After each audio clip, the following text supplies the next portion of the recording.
with Real Property Management Phoenix Valley. Today I'm going to talk a little bit about mutual rescission of lease. Not something that we use a whole lot, but over the last couple months we did have an occasion to use it. Mutual rescission of lease is basically an executed contract in which the homeowner and the tenant decide to terminate the contract, the lease agreement, prior to the legally binding executed end date.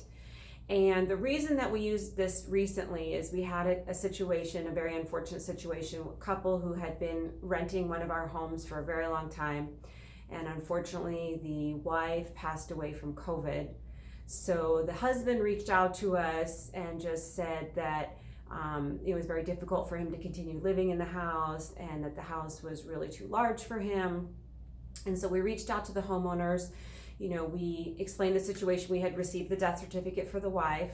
We explained the situation to the homeowners, and we jointly decided that a mutual rescission of lease in this situation would be the best option, more on a moral basis than a legal obligation, because obviously, in no way was anybody legally bound to letting the tenant out of the lease.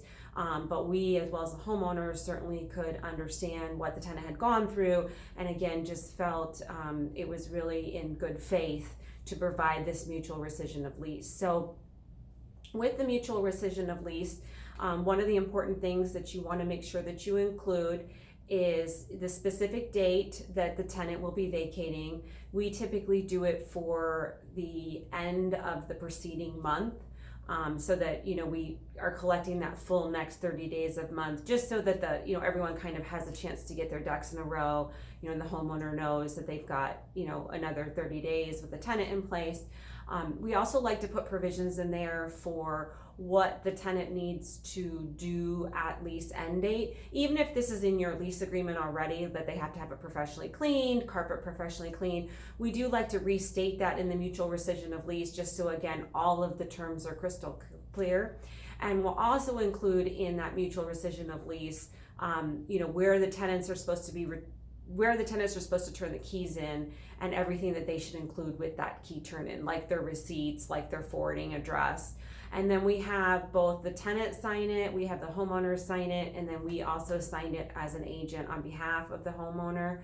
And then we provide copies to both parties. And again, just want to make it perfectly clear that in no way were the homeowners legally bound by offering this mutual rescission of lease. But again, we kind of, along with the homeowners, felt that it really was best good faith, given the situation that the tenant had been going through. And so the tenant, vacated at the end of the month, turned in what they were supposed to. We were able to place a new tenant very quickly at a higher rental rate. So really, in the end, it really was a win-win for everybody. So if you like our videos, you find them helpful, please swipe us at the bottom, and we'll see you next month.